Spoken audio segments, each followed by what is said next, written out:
आज शनिवार का दिन है, जिस दिन अपन इस दरिद्रता से मिलने के लिए पीपल के पेड़ के नीचे आए हैं। हिंदू धर्म में यह दिन पीपल के वृक्ष के लिए पूजनीय होगा। जो भी शनिवार के दिन पीपल के वृक्ष की पूजन करेगा, दूध चढ़ाएगा या मिष्ठान का भोग लगाएगा, लक्ष्मी और नारायण उसके घर में प्रवेश कर जाएगा। लक्ष्मी और नारायण उसके घर में प्रवेश करेगा। पुराण की कथा कह रही है कि दुनिया के सारे तीर्थ नहीं जा सकते, पृथ्वी की सारी नदियों में स्नान नहीं कर सकते, पवित्र नदियों में आप स्नान नहीं कर सकते, या किसी भी तीर्थ में जाकर एक रात्रि भी विश्राम नहीं कर सकते, या हमने जिंदगी में कोई दान करा ना करा, कोई पुण्य करा ना करा, कोई सत्कर्म करा ना करा, कोई शास्त्र पढ़ा ना पढ़ा, कोई शास्त्र सुना ना सुना। उसके बाद भी शिव महापुराण की कथा कहती है कि एक दिन में अगर मात्र एक बार भी आप शंकर के शिवालय में प्रवेश कर गए या मंदिर में प्रवेश कर गए तो सारे तीर्थ, सारी नदियां, सारे सरोवर, सारी बावड़ी, सारे तालाब, सारे कुंड के स्नान का पुण्य, दान का पुण्य प्राप्त केवल शिव तत्व को प्राप्त कर लेना। शिव महापुराण की कथा कह रही है कि घर में जो दिया होता है वो दीपक भी कोई साधारण नहीं होता, उस दीपक की भी महत्वता है, उस दीपक का भी वर्णन है। एक बार बहुत अच्छे से सुनिएगा, शायद आपकी जिंदगी को सवार, शायद आपके जीवन को मेरी जीजियों, मेरे जीजाओं, मेरी बेटियों बेटाओं कभी कभी मौका लगे। शंकर भगवान के शिवलिंग के पास में आप बैठे हैं। यहां तक शास्त्र कहता है कि घर में अगर किसी को बहुत तेज बुखार आ गया है, बहुत तेज बुखार, और बच्चा उस बुखार में तप रहा है, बहुत तप रहा है, मार तुम जिस दिए में भगवान की आरती उतारते हो, जिस दिए से तुम भगवान की पूजन करते हो, कभी मुंह का और आप पूजन करने के लिए गए, कभी शंकर भगवान के शिवलिंग के पास में या शंकर भगवान के शिवलिंग के ऊपर कनेर का अगर पीला फूल देखा है ना आप लोगों ने? अरे बोलो तो जमते देखा है कनेर का यदि पीला फूल शिवलिंग के आसपास में या शंकर भगवान के ऊपर कहीं रखा हुआ भी दिख जाए, विषम परिस्थिति हो, बहुत हिम्मत ना हारते, तभी भगवान अकेले में एकांत में आप पहुंचे उनके पूजन के लिए। कनेर का पुष्प वहां रखा, चाहे वो जलाधारी पर रखा हो, चाहे वो शिवलिंग के पास में रखा हो, शिवलिंग पर रखा हो, उस कनेर के पुष्प को अगर आप 5 जगह पर स्पर्श कराकर अपने हृदय की बात कहकर वापस महादेव को समर्पित कर देते हो तो भी मेरा महादेव तुम्हारे दुख का निवारण कर लेता है। अब वो 5 स्थान, पहला गणेश जी का जो स्थान होता है वह जगह, दूसरा षडानंद कार्तिक, तीसरा अशोक सुंदरी वाला, चौथा जलाधारी जो ऊपर से बूंद बूंद जल नीचे गिरा रही है, जया विश्रा शामलीतली देव शंकर जी की 5 बेटियों का, और 5वें नंबर का है शंकर भगवान, जो कैसे वर्णन किया जाए, त्रिशूल के 3 भाग होते हैं। करें दर्शन आप लोगों ने, जैसे सामने त्रिशूल लगा है, इस त्रिशूल के ऊपर देखेंगे तो 3 भाग दिख रहे हैं, नजर आ रहे हैं सबको। त्रिशूल का जो 3 भाग होता है उस 3 भाग का जहां जॉइंट होता है, जहां मिलता है, एक जगह पर देखो तीनों भाग एक जगह पर मिले, 3 भाग का जहां मिलन होता है। पंचम स्थान, ये 5वां स्थान, यहाँ पर स्पर्श कराकर शिवलिंग पर अपनी कामना कर श्री शिवाय नमस्तुभ्यम कहकर बाबा से अपने मन की बात कहकर जो समर्पित कर देता है। हम 3 महीना भी नहीं कहेंगे, हम तो कहेंगे अगर ज्यादा दुख है 3 दिन इंतजार करना, मेरा बाबा उस दुख को मिटाए। 3 महीना बहुत दूर पर करना है दिल से, और कई तरह के दीपक होते, दीपक का भी विधान वर्णन किया गया है और दिए का भी वर्णन किया गया है। यहाँ तक शास्त्र कहता है कि घर में अगर किसी को बहुत तेज बुखार आ गया है, बहुत तेज बुखार है, और बच्चा उस बुखार में तप रहा है, बहुत तप रहा है, तुम जिस दिए में भगवान की आरती उतारते हो, जिस दिए से तुम भगवान की पूजन करते हो, उस दिए की बत्ती को नीचे डाल दीजिए और उस दिए को पानी की बाल्टी में धो दीजिए। कौन सी?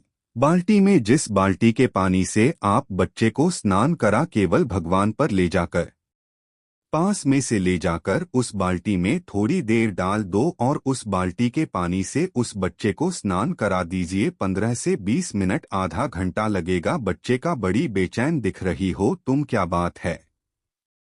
पार्वती जी कहती है, एक देवव्रत कश्मीर प्रदेश का एक भक्त देवव्रत बेलपत्री के वृक्ष के नीचे बैठकर आपका मंत्र जाप कर रहा। मैं आपको जगाना नहीं चाहती थी, पर बेलपत्री के वृक्ष के नीचे लक्ष्मी झाड़ू लगाती है, सरस्वती वीणा बजाती है, इंद्राणी उस बेलपत्री के वृक्ष के नीचे जल का सींचन करती है। 33 कोटि देवी देवता उस बेलपत्री के वृक्ष की जड़ में विराजमान होते हैं। इसलिए देवव्रत एक बार पंचाक्षर मंत्र बोलता है तो वो 33 करोड़ बार गिना जाता है। ऐसा बेलपत्री का वृक्ष होता है। बेलपत्री के वृक्ष के नीचे एक बार अगर भगवान का नाम लिया जाता है तो वो 33 करोड़ बार 33 कोटि बार गिना जाता है। एक मंत्र केवल नमः शिवाय, ओम नमः शिवाय, नमः शिवाय, ओम नमः शिवाय। फिर वही वाली बात आ गई जो पहले कथा में कहा, अपने लिए अच्छा वाला घी छांट के लाना, अच्छी कंपनी का लाना, और जब यज्ञ करने बैठे, पूजन करने बैठे, हवन करने बैठे, भगवान का तुम पाठ पूजन करवाई, पूजा वाले दुकान पे बोलना कि पूजा का घी चाहिए। तो वह पूजा का सामान बेचने वाला भी चतुर था, उसने पूजा का ही घी दिया। तो इन पूछा, भैया यह घी कितने का? तो 80 का। तो 80 का आधा किलो तो पूजा का है। भारत की भूमि पर इस मृत्यु लोक में पूरे विश्व में ऐसे कई घर जिनके घर में गुजारा करने की भी आफत है। पहनने के कपड़े नहीं, किसी के यहाँ पर भोजन नहीं, किसी के यहाँ जमीन नहीं, किसी के यहाँ दुकान नहीं, कोई कोई पूरी जिंदगी किराए के मकान में निकाल देता है। नहीं, मेरा एक निवेदन है। इस कथा को जितने छत्रपति संभाजी नगर के श्रोता भाई बहन श्रवण कर रहे हैं उनसे निवेदन करूंगा, आप हाथ का ठेला लगा रहे हो, सब्जी का ठेला लगा रहे हो, फल का ठेला लगा रहे हो, धक्के की जिंदगी जी रहे हो, दरवाजे पर बैठे हो, कहीं ना कहीं तुम दास्य भाव की जिंदगी जी रहे हो, तकलीफ में जिंदगी जी रहे हो, बहुत दुख की जिंदगी जी रहे हो, बहुत कष्ट की जिंदगी जी रहे हो। उनसे केवल निवेदन करूंगा, 3 महीने 2 जगह पर जल चढ़ाना प्रारंभ कर दीजिए। केवल 3 महीने, एक शंकर भगवान के शिवलिंग पर, दूसरा बेलपत्री के पेड़ के नीचे, 2 जगह पर जल चढ़ाना 3 महीने। एक शंकर भगवान के शिवलिंग पर, दूसरा बेलपत्री के पेड़ के नीचे, 2 जगह पर जल चढ़ाना 3 महीने लगातार चालू कर दो। बाबा तुम्हारा हाथ पकड़कर तुम्हें उन्नति की सीढ़ी पर चढ़ा देगा। हमें कोई चमत्कार करना नहीं आता और न हम कोई तंत्र विद्या या मंत्र विद्या जानते हैं। न हमारे पास में बेल है, न हमारे पास में भूति है। हमारे पास में तो केवल शिव का नाम है। आप श्री शिवाय नमस्तुभ्यम बोलो, ओम नमः शिवाय बोलो, नमः शिवाय बोलो, चाहे महामृत्युंजय मंत्र बोलो। उसका स्मरण करते करते भगवान शंकर के शिवलिंग पर जल और उसी पात्र में जो जल तुमने शंकर जी को चढ़ाया उसमें से बचा हुआ थोड़ा सा जल बेलपत्री के पेड़ के नीचे चढ़ाना प्रारंभ कर दो। अलग से बेलपत्री के पेड़ के नीचे चढ़ाने के लिए अलग से लोटा भर के जल जरूरत नहीं पड़ेगी। जो तुमने शिव जी को जल चढ़ाया, जो तुमने देवाधिदेव महादेव को जल चढ़ाया, बस उसी पात्र का जल शंकर जी को चढ़ाव। उसमें से बचा हुआ थोड़ा सा जल बेलपत्री के वृक्ष के नीचे चढ़ाना प्रारंभ करना। कौन सा बेलपत्री का वृक्ष जिसकी छाया आपके ऊपर आ गई? शिव महापुराण बड़ इस सुंदर बात कहता है, ध्यान दीजिएगा। जिस बेलपत्री का पौधा तुम्हारे सिर का, और ये दोनों हाथ ऊपर कर लो, अपन खड़े हुए और खड़े होकर दोनों हाथ ऊपर करें। इतना बड़ा बेलपत्री का पौधा है। उस बेलपत्री के पौधे की पत्ती को कभी तोड़कर शंकर जी को नहीं चढ़ाना चाहिए। ध्यान रखना, कितना बड़ा पौधा। आप खड़े हो जाओ और खड़े होने के बाद आपका हाथ ऊंचा कर लेना। इतना बड़ा पौधा है। उस पौधे की पत्ती बेलपत्री को तोड़कर शंकर भगवान को कभी नहीं चढ़ाना। शंकर भगवान को उस बेलपत्री को, उस वृक्ष की पत्ती को तोड़ना चाहिए जो वृक्ष तुम्हारे हाथ से थोड़ा सा ऊंचा हो, जिसके लिए तुम्हें हाथ और ऊंचा करना पड़ रहा हो।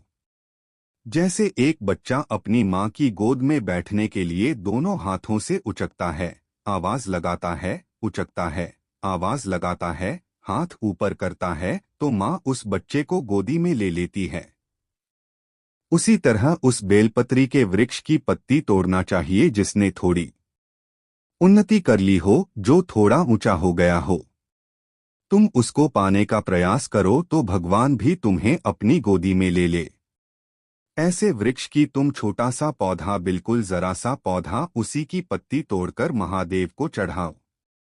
यदि बेलपत्री का पेड़ आपके यहाँ है, और मान लो कई लोग बेलपत्री गमले में लगाते हैं या छत के ऊपर लगा देते हैं, बेलपत्री का वृक्ष जो होना चाहिए वो घर के ठीक पीछे की जगह है, या बेलपत्री का वृक्ष अगर पीछे नहीं है तो आप अपने घर से जब बाहर निकलते हैं तो राइट हैंड की ओर बेलपत्री का वृक्ष होना। आप जब घर से प्रवेश कर रहे हैं बाहर की ओर, वो सुख का अनुभव यदि घर से निकलते समय बेलपत्री का पेड़ लेफ्ट में अगर आता है, आप जिस घर से निकल रहे हो लेफ्ट में अगर बेलपत्री का पेड़ आता है तो आप एक कमाएंगे, सवा खर्च होगा, पैसा हाथ में टिकेगा नहीं।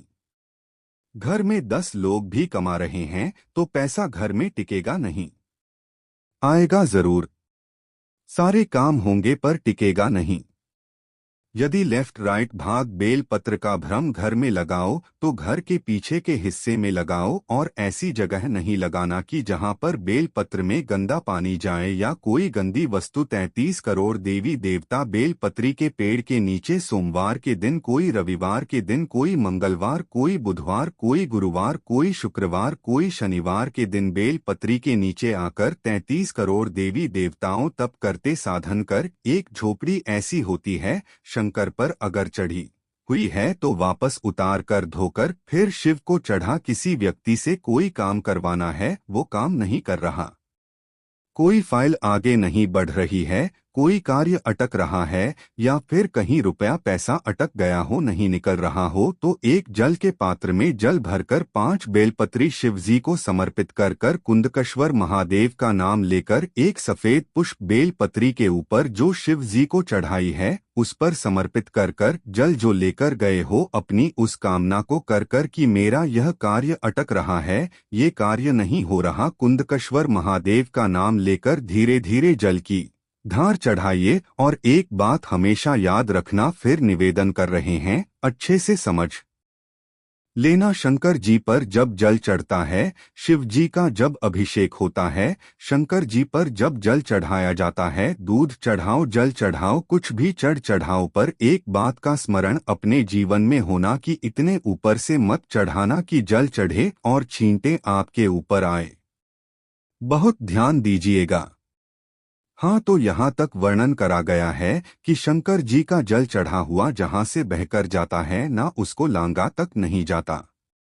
यहाँ लांगते हैं क्या? नहीं ना। परिक्रमा भी करेंगे तो वहीं से लौटकर वापस डर जाएंगे। शिव जी का जहाँ से जल बहकर जा रहा हो, चढ़ा हुआ जल जहाँ से बहकर जा रहा हो, उसको लांगा तक नहीं जाता।